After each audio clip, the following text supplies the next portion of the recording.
ಎಲ್ಲ ಬಿಡಿ, ಕಳೆದ 10 ವರ್ಷಗಳಲ್ಲಿ ಇತ್ತೀಚೆಗೆ ಒಂದು ಪುಸ್ತಕ ಬಿಡುಗಡೆ ಆಯಿತು, ದ ಡೆಕೇಡ್ ಆಫ್ ಡಿಕೆ ಅಂತ ಪುಸ್ತಕದ ಹೆಸರು.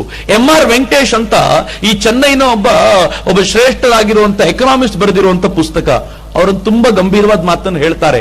1857 ನಂತರ 1947 90 ವರ್ಷಗಳ ಅವಧಿಯಲ್ಲಿ ಬ್ರಿಟಿಷರು ಲೂಟಿ ಮಾಡಿದ ಒಟ್ಟು ಹಣ ಇವತ್ತಿನ ಲೆಕ್ಕಾಚಾರದ ಪ್ರಕಾರ $1 ಟ್ರಿಲಿಯನ್.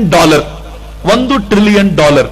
ಆದರೆ ಕಳೆದ 10 ವರ್ಷಗಳಲ್ಲಿ 2004 ನಂತರ 2014 UPA 1 UPA 2 ಇವರು ಸೇರಿ ಲೂಟಿ ಮಾಡಿರೋ ಹಣ $1.5 ಟ್ರಿಲಿಯನ್ ಅಂತೆ. ಲೆಕ್ಕಾಚಾರದ ಪ್ರಕಾರ ಇಡ್ತಾರೆ 90 ವರ್ಷಗಳಲ್ಲಿ ಬ್ರಿಟಿಷರು ಎಷ್ಟು ಲೂಟಿ ಮಾಡಿದಿರೋ ಅದಕ್ಕಿಂತ ಅರ್ಧ ಪಟ್ಟು ಜಾಸ್ತಿಯನ್ನ 9-10 ವರ್ಷಗಳಲ್ಲಿ UPA 1 UPA 2 ಅನ್ನೋ ಹೆಸರಲ್ಲಿ ಈ ದೇಶದಿಂದ ಲೂಟಿ ಮಾಡ್ಕೊಂಡು ಹೋಗ್ಬಿಟ್ರಲ್ಲ, ಯಾರು ಲೆಕ್ಕಾಚಾರ ಕೊಡಬೇಕು? ಅಮೆರಿಕಾದ ಹಫ್ಟಿಂಗ್ಟನ್ ಪೋಸ್ಟ್ ಇತ್ತೀಚೆಗೆ ಒಂದು ವರದಿ ರಿಲೀಸ್ ಮಾಡುತ್ತೆ. ಹಫ್ಟಿಂಗ್ಟನ್ ಪೋಸ್ಟ್ ಹೇಳುತ್ತೆ, ಜಗತ್ತಿನ ಒಟ್ಟು ಶ್ರೀಮಂತರು ರಾಜಕಾರಣಿಗಳನ್ನ ಲೆಕ್ಕ ಹಾಕೊಂಡು ಹೇಳುತ್ತೆ, ಈ ಶ್ರೀಮಂತರ ಪಟ್ಟಿಯಲ್ಲಿ ಈ ದೇಶವನ್ನ 200 ವರ್ಷಗಳ ಕಾಲ ಆಳಿದಂತ ಬ್ರಿಟನ್ನಿನ ರಾಣಿ 16ನೇ ಸ್ಥಾನದಲ್ಲಿದ್ದಾಳೆ. ಬ್ರಿಟನ್ನಿನ ರಾಣಿ 16ನೇ ಸ್ಥಾನ. 10 ವರ್ಷಗಳ ಕಾಲ ಮನಮೋಹನ್ ಸಿಂಗರ ಮೂಲಕ ಆಳಿದಂತ ಸೋನಿಯಾ ಗಾಂಧಿ 12ನೇ ಸ್ಥಾನದಲ್ಲಿದ್ದಾರೆ. ಅಂದ್ರೆ ಲೆಕ್ಕ ಹಾಕೊಳ್ಳಿ, ನಾವು ಯಾವ ಸ್ಥಿತಿಯಲ್ಲಿದ್ದೀವಿ? ಲೂಟಿ ಹೆಂಗ್ ನಡೀತು ಕಳೆದ 10 ವರ್ಷಗಳಲ್ಲಿ?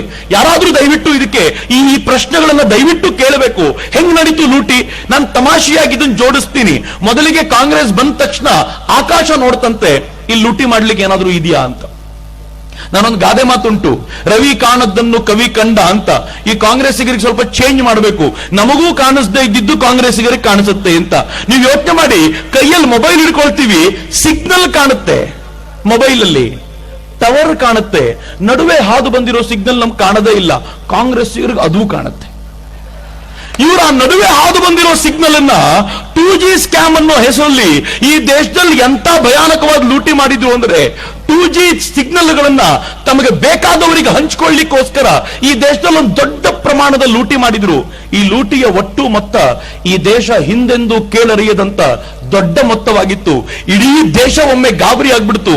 1,76,000 ಕೋಟಿ ರೂಪಾಯಿ ಲೂಟಿ. ನಮ್ ದುರ್ದೈವ ಏನ್ ಗೊತ್ತೇನು, ನಾನು ಇಷ್ಟು ದೊಡ್ಡ ಅಮೌಂಟ್ ಅಂತಂದಾಗ ಯಾರು ತಲೆನೇ ಕೆಡಿಸ್ಕೊಳ್ಳಲ್ಲ. ನಾನು ಮೊದಲನೇ ಬಾರಿ ಇದು ಎಷ್ಟು ದೊಡ್ಡ ಅಮೌಂಟ್ ಅಂತ ನೋಡ್ಲಿಕ್ಕೆ ನಾನು ಸುಮ್ಮನೆ ಹೇಳ್ತಿದ್ದೆ, ಎಲ್ಲ ಕಡೆ ನೋಡ್ಬೇಕು ಅಂತ 176 ಬರೆದು ಎಷ್ಟು 0 ಇಡಬೇಕು ಅಂತ ಲೆಕ್ಕ ಹಾಕಿದೆ. ದೇವರಾಣೆಗೂ ಲೆಕ್ಕ ತಪ್ಪೋಯ್ತು ನನಗೆ. ಎಷ್ಟು 0 ಇಡಬೇಕು ಅಂತ ಗೊತ್ತೇ ಆಗ್ಲಿಲ್ಲ ನನಗೆ. ತುಂಬಾ ಹೊತ್ತು ಒದ್ದಾಡದೆ ಲೆಕ್ಕ ಬಿಟ್ಟೆ, ಕ್ಯಾಲ್ಕುಲೇಟರ್ ತಗೊಂಡೆ. 1,76,000 ಕೋಟಿ ಬರೀಲಿಕ್ಕೆ ಹೋದ್ರೆ ಕ್ಯಾಲ್ಕುಲೇಟರ್ ಇ ಅಂತ ತೋರಿಸ್ತು, ಗೊತ್ತಾಗ್ಲಿಲ್ಲ. ಪಕ್ಕದ ಮೇಟ್ರನ್ ಕೇಳಿದೆ, ಇ ಅಂದ್ರೆ ಏನು? ಮೇಟ್ರ್ ಅಂದ್ರು ಎರರ್ ಅಂತ ಸರ್, ಅದಕ್ಕೂ ಲೆಕ್ಕ ಹಾಕ್ಲಿಕ್ಕೆ ಗೊತ್ತಾಗ್ತಿಲ್ಲ ಅಂತ. ಇನ್ನೇನ್ ಮಾಡ್ಬೇಕು?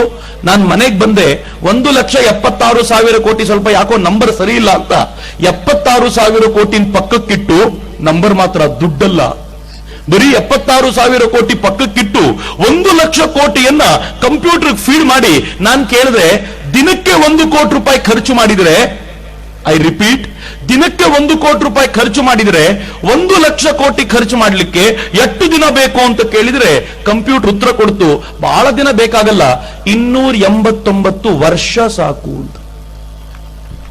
ಬಹಳ ಜನ ಈಗ ಮುಖ ನೋಡ್ಕೊಳ್ತಿದ್ರು.